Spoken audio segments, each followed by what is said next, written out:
Oke, selamat siang ibu-ibu semuanya.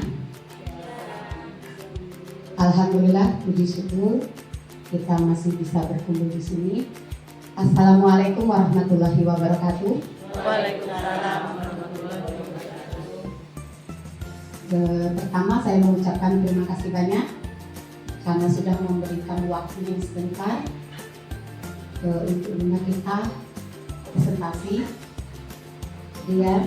Untuk presentasi yang nantinya memenuhi persyaratan yang ada di PMN.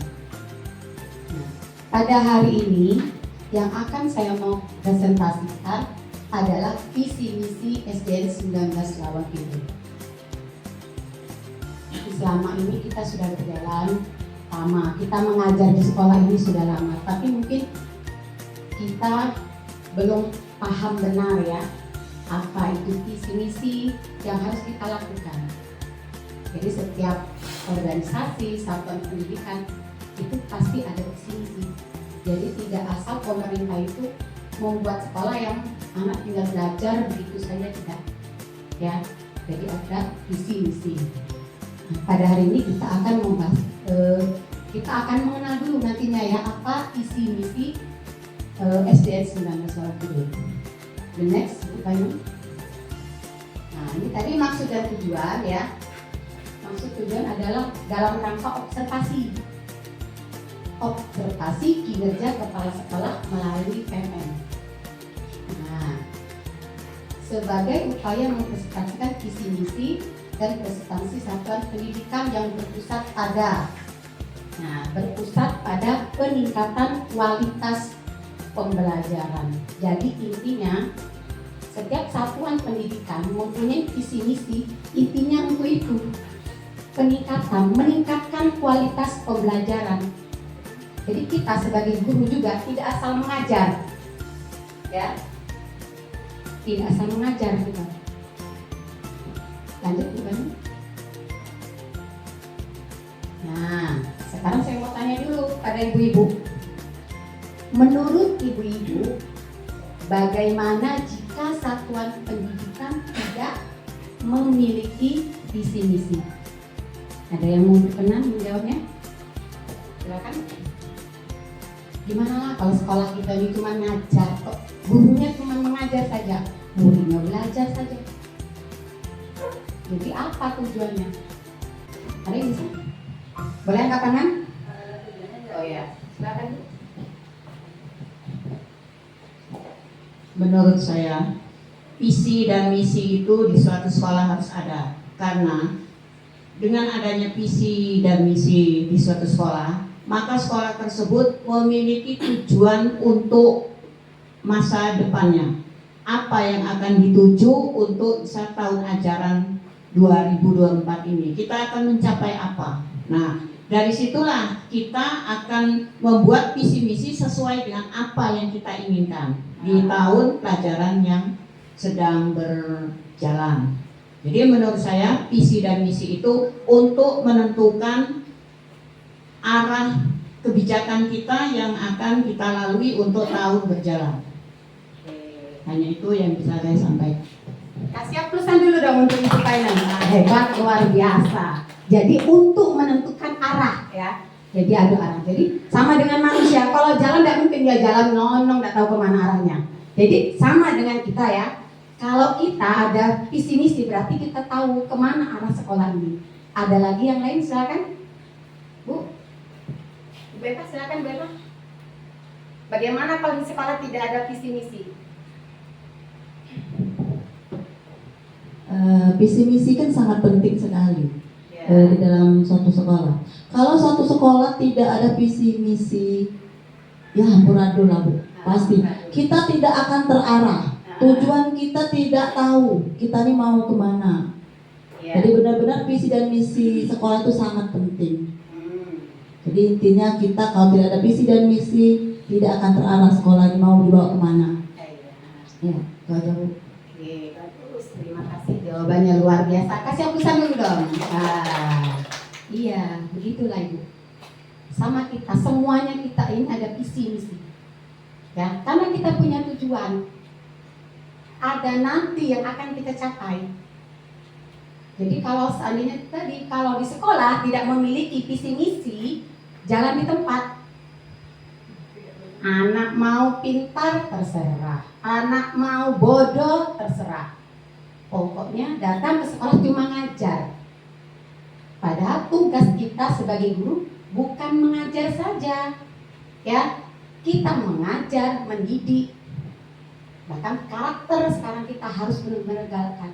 Karena karakter itu adalah nilai-nilai dari leluhur kita. Oke, the next.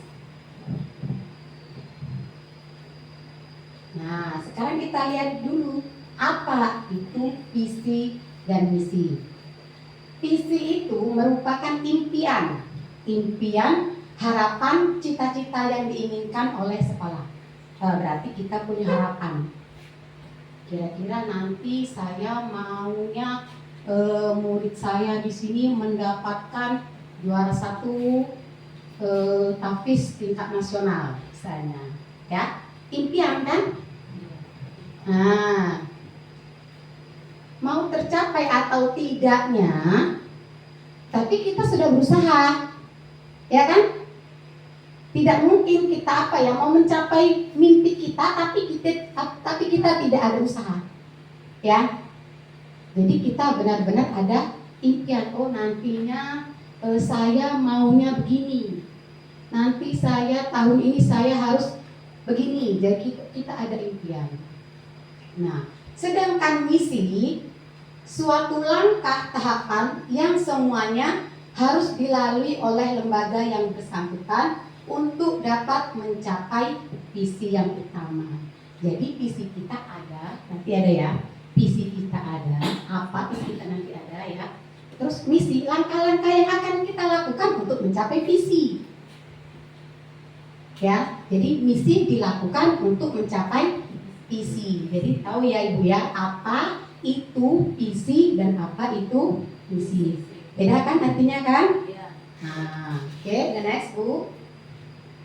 Nah, sekarang kita lihat seberapa pentingnya visi misi itu di sekolah. Yang pertama, mengarahkan. Jadi visi misi itu yang pertama mengarahkan. Mengarahkan untuk apa? Mengarahkan, memberikan arah yang jelas bagi seluruh warga sekolah untuk mencapai tujuan yang dicita-citakan. Nah, jadi kita punya arah. Oh, nanti kita begini. Ada arahnya nanti ya. Nah, memberikan arah yang jelas bagi seluruh warga sekolah. Siapa itu warga sekolah? Semuanya, baik itu tenaga pendidik, ya, non pendidik, siswa, komite, semuanya yang berperan, yang berhubungan dengan sekolah, satuan pendidikan, itu semuanya adalah warga sekolah. Yang kedua adalah meningkatkan.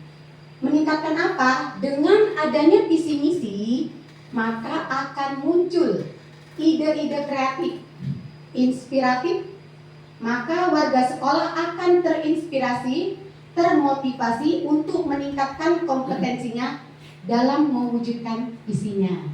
Nah, kita kan ada visi tadi. Kemudian kita ada misi. Ada misi, beberapa misi itu. Nanti kita laksanakan misi tadi untuk mencapai visi. Oke. Yang ketiga, mendorong perbaikan yang berkelanjutan menjadi dasar untuk evaluasi dalam perbaikan. Jadi hal-hal yang kita belum raih, kita akan berusaha untuk meraihnya. Yang terakhir, membangun identitas atau ciri khas. Nah, ciri khas ini setiap satuan pendidikan berbeda, ya, berbeda.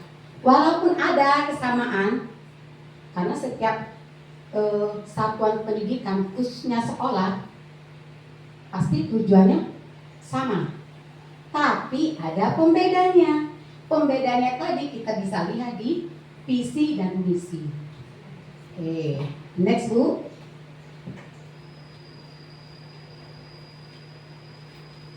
Nah, setelah kita tahu pentingnya visi misi, kita lihat dulu komponen visi misi sekolah. Nanti sambil Ibu pikir ya, sambil Ibu ingat-ingat, kira-kira visi misi yang sudah ada di SD 19 ini, apakah sudah sesuai dengan yang komponen ini?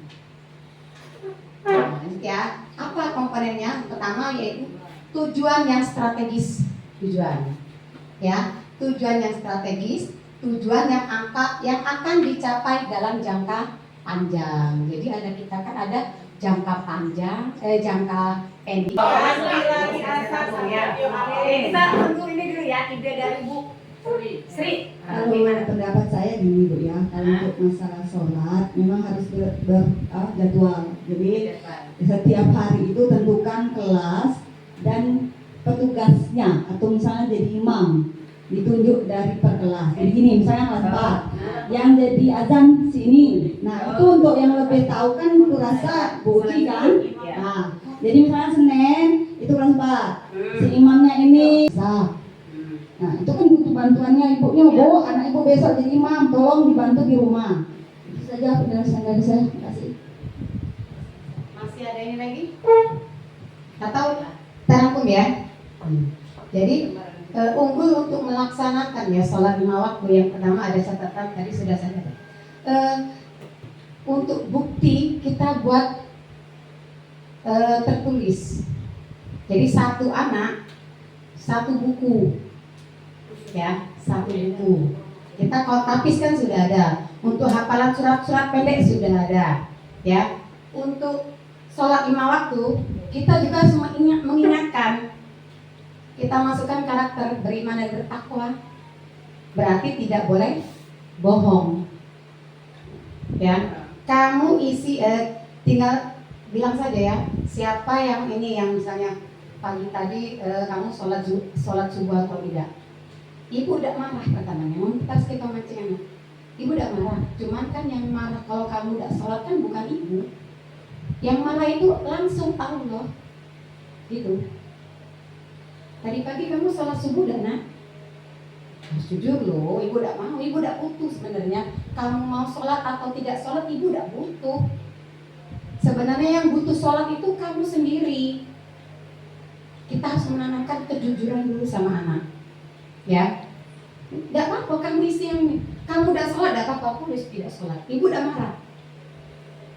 Tidak ada hubungannya dengan nilai misalnya. Padahal kita menilai dia kan, kita mau membiasakan dia untuk sholat. Oh dalam satu hari satu malam ini, misalnya si Anton ini sholatnya cuma sholat maghrib dengan sholat isya. Karena takut ditulis sama guru.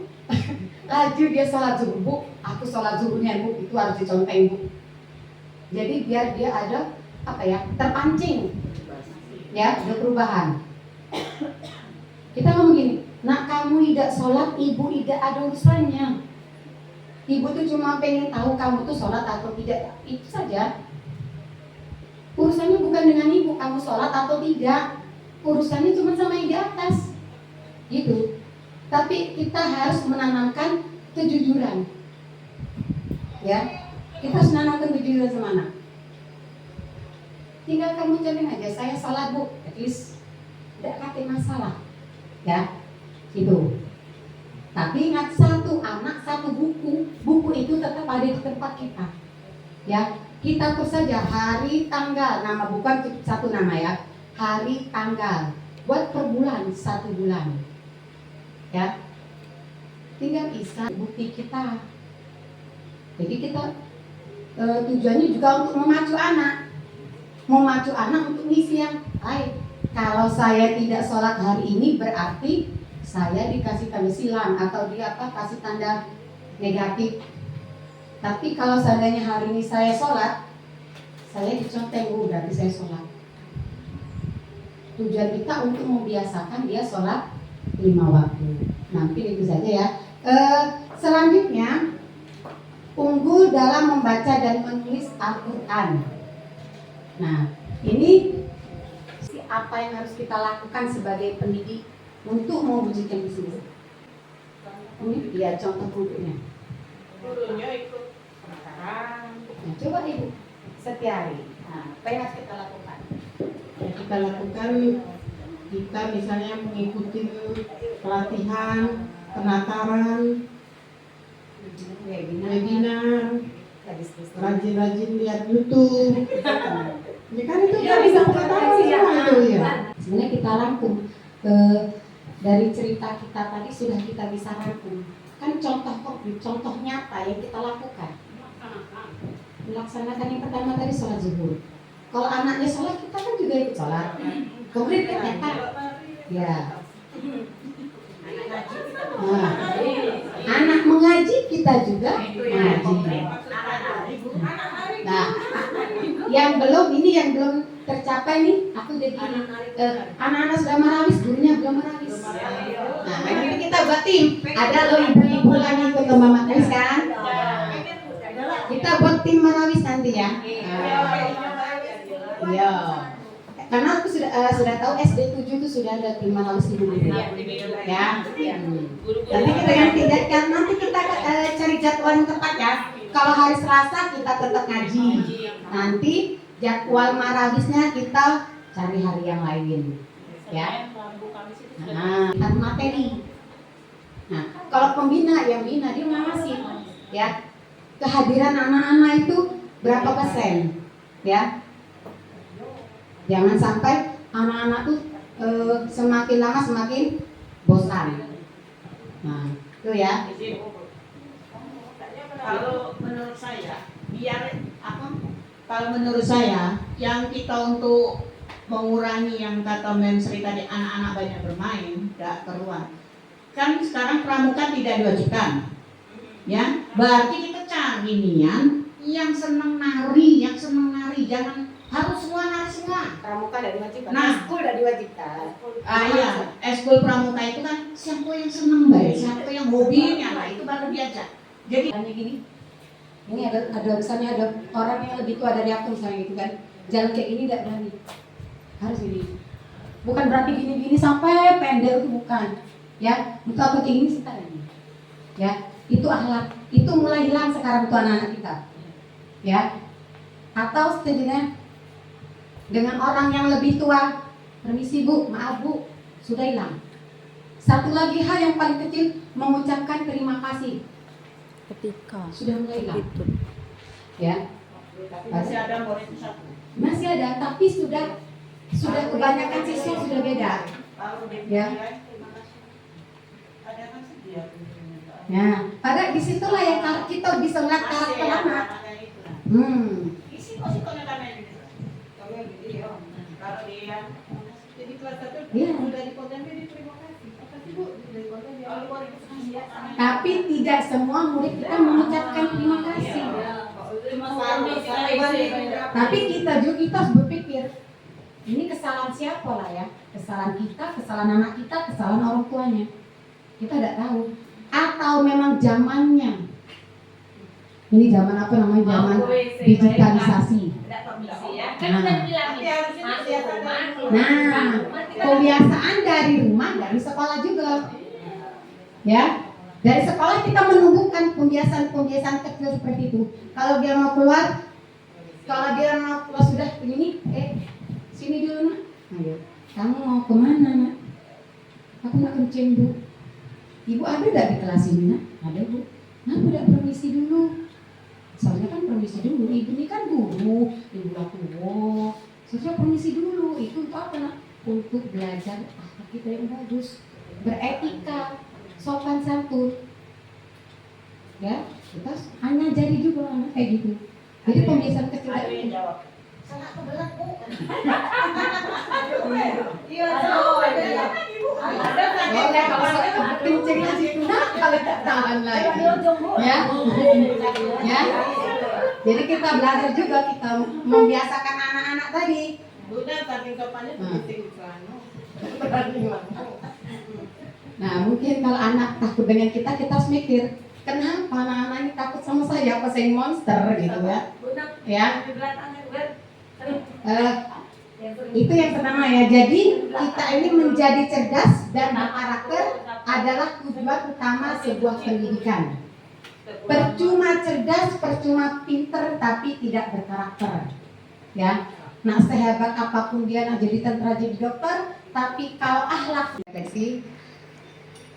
setelah mengikuti kegiatan ini ya, saya ingin mengetahui apa yang ibu-ibu peroleh setelah menyimak presentasi tentang visi misi sekolah. Yang kedua, bagaimana perasaan ibu-ibu setelah mengikuti kegiatan ini? Siapa yang mau berpendapat, mengeluarkan dirinya? Oke, silakan Bu.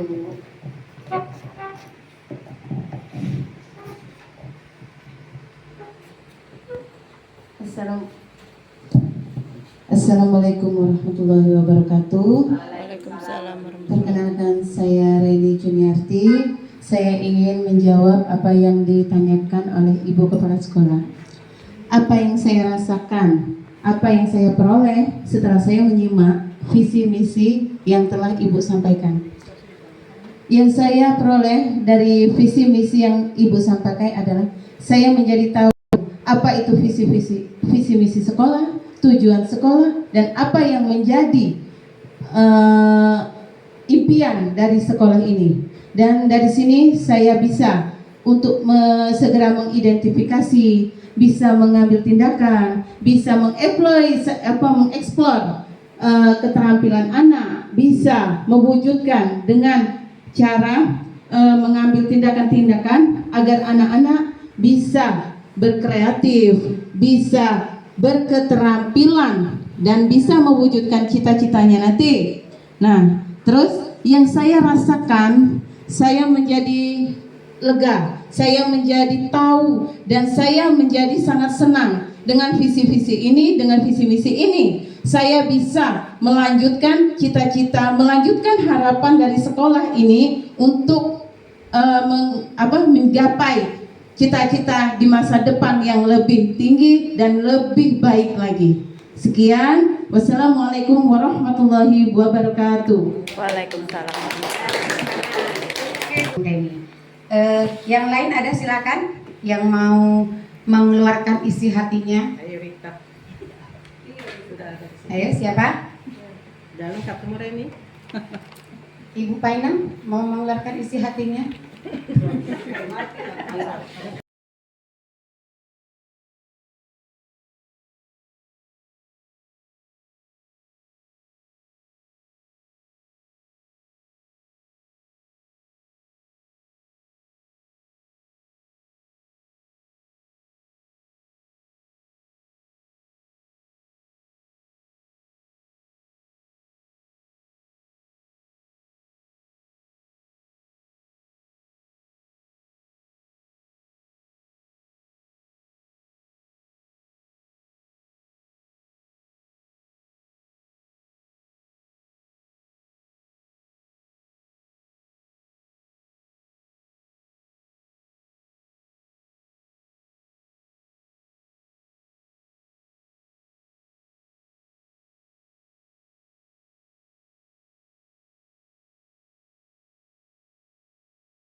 Tangan diputar-putar.